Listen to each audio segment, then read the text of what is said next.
Hello everyone, welcome to my YouTube channel success Mantra. इस video में हम लोग लाइफ प्रोसेस का सेकंड पार्ट देखेंगे, that is nutrition in plants. चलिए इसके बारे में हम लोग पढ़ते हैं। बस आपको वीडियो स्टार्ट से एंड तक ही देखना है, सारी चीज़ें आपको अपने आप से याद हो जाएंगी। चलिए let's start our video. Plants also require food which can supply energy for their various metabolic activities. Green plants are autotrophic and synthesize their own food by the process of photosynthesis. तो green plants को भी energy की ज़रूरत होती है, like humans, animal. तो वो अपना जो खाना होता है वो क्या बनाते हैं, खुद प्रिपेयर करते हैं। कौन से प्रोसेस से? फोटोसिंथेसिस के प्रोसेस से। ओके और जो ह्यूमन बीइंग, एनिमल्स, बर्ड्स, ये सब कैसे होते हैं? हेटरोट्रॉफिक होते हैं। ये अपने फूड के लिए ग्रीन प्लांट्स पर क्या होते हैं? डिपेंड करते हैं। Next is photosynthesis. तो फोटोसिंथेसिस की प्रॉपर डेफिनेशन क्या है?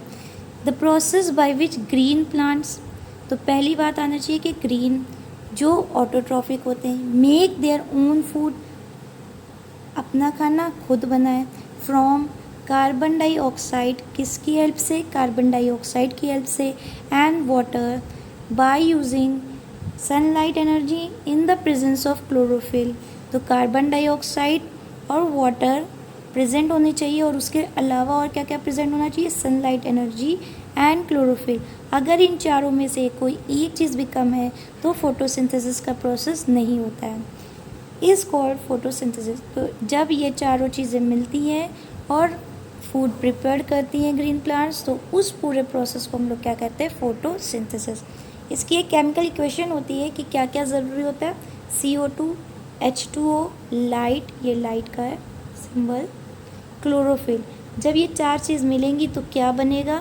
ग्लूकोज प्लस ऑक्सीजन रिलीज़ होगी। तो अगर पूछा जाए कि फोटोसिंथेसिस में ग्रीन प्लांट्स कौन सी गैस लेते हैं, तो कौन सी गैस लेते हैं? That is carbon dioxide.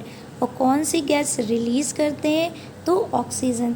Respiration में कौन सी गैस ली जाती है? तो ऑक्सीजन। और रिलीज़ आउट कौन सी करी जाती है? Carbon dioxide. तो दोनों एक दूसरे के क्या होते हैं? अपोजिट होते हैं।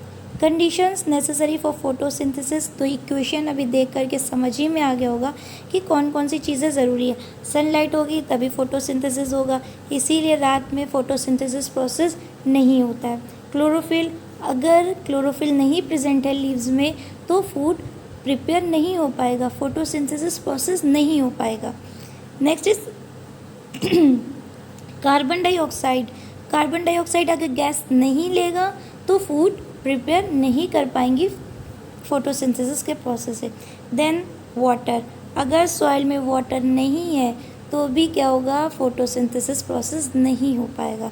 तो ये क्या है? चारों चीज़ों का होना ज़रूरी है to carry out the process of the photosynthesis. अब ये हम डायग्राम एक देखते हैं। तो वाटर कहाँ से मिलता है? वाटर मिलता है सॉइल से, ठीक है। तो वाटर हमको मिल जाता है, प्लांट्स को मिल जाता है सॉइल से। वो लोग एब्जॉर्ब करती हैं और वो ऊपर जहाँ जहाँ ज़रूरत होती है वहाँ वहाँ पहुँच जाता है। ये क्या होता है? डायरेक्शनल होता है, नीचे से ऊपर की तरफ ही मूव करेगा। और कौन सा टिश्यू हेल्प करता है वाटर के ट्रांसपोर्ट में? That is xylem. तो जा से जल, जा से जाइलम। तो कौन सा टिश्यू हेल्प करेगा in the transportation of water? तो जाइलम वेसल। नेक्स्ट है कार्बन डाइऑक्साइड कहाँ से मिलेगी? एटमॉस्फेयर से। तो जो भी एटमॉस्फेयर में कार्बन डाइऑक्साइड प्रेजेंट है वो कहाँ जाएगी? एब्जॉर्ब कर लेगी लीव्स। फिर वाटर भी जो प्रेजेंट है हमारे एटमॉस्फेयर में वो भी एब्जॉर्ब हो जाएगा। सनलाइट कहाँ से मिलेगी? तो सन से मिलेगी। क्लोरोफिल ऑलरेडी प्रेजेंट होता है। तो ये सब चीज़ें मिला करके क्या बनता है? ग्लूकोज बनता है। और जो ग्लूकोज यूज़ हो जाता है प्लांट्स में, और जो कुछ बचा रह जाता है, जो बचा रह जाता है वो किस फॉर्म में स्टोर हो जाता है? स्टार्च के फॉर्म में स्टोर हो जाता है। और कौन सी गैस रिलीज आउट हो जाती है एटमॉस्फेयर में? तो ऑक्सीजन गैस रिलीज आउट हो जाती है, ठीक है। तो ये पूरा प्रोसेस क्या है? फोटोसिंथेसिस का डायग्रामेटिकली समझाया गया। Next is stomata. स्टोमेटा क्या होते हैं? They are the tiny opening present on the surface of leaves, और कभी कभी ग्रीन स्टेप में भी प्रेजेंट होते हैं। ग्रीन स्टेम, तो ये याद रखिएगा स्टेम में नहीं प्रेजेंट होते हैं, जो वो स्टेम जो ग्रीन कलर के होते हैं या ग्रीन होते हैं उनमें स्टोमेटा प्रेजेंट होगा। इसका फंक्शन क्या होता है? Helps in the exchange of gases, carbon dioxide and oxygen. यही 2 पॉइंट्स पूछे जाते हैं और बहुत इम्पॉर्टेंट है, ठीक है। Next is mechanism of opening and closing of stomata. तो स्टोमेटा खुलते कैसे हैं और बंद कैसे होते हैं? तो स्टोमेटा के पास होते हैं गार्ड सेल्स, ठीक है। तो स्टोमेटा की जो ओपनिंग्स होती है उसको कंट्रोल कौन करेगा? गार्ड सेल, पहला पॉइंट। दूसरी चीज़, जब ये गार्ड सेल्स क्या हो जाते हैं? टर्जिड हो जाते हैं। अब ये टर्जिड कैसे होंगे? तो वाटर को एब्जॉर्ब करेंगे, स्वेल हो जाएंगे। टर्जिड का मतलब स्वेल हो जाएंगे। जब ये गार्ड सेल्स स्वेल हो जाएंगे तो जो ये ओपनिंग है ये क्या हो जाती है? खुल जाती है। इसको हम लोग कहते हैं ओपन स्टोमेटा। और जब रात होती है, सनलाइट नहीं होती है, तो फोटोसिंथेसिस प्रोसेस क्या होता है? रुक जाता है। तो वाटर क्या हो जाता है? बाहर निकलने लगता है। जब वाटर बाहर निकलने लगेगा तो जो ये गार्ड सेल्स हैं ये क्या होने लगेंगी? पिचकने लगती हैं, मतलब फ्लैसिड होने लगती हैं। क्या होने लगती हैं? इसके लिए कीवर्ड यूज़ किया जाता है फ्लैसिड।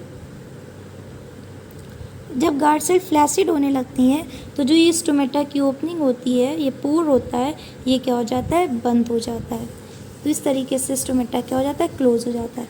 तो mechanism of opening and closing of stomata में हमें क्या पॉइंट याद रखना है? पहला पॉइंट कि स्टोमेटा पोर्स को कंट्रोल कौन करता है?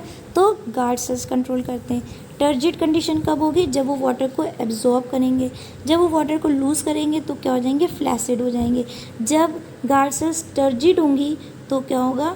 स्टोमेटा ओपन होगा। और जब गार्ड सेल्स क्या होंगी?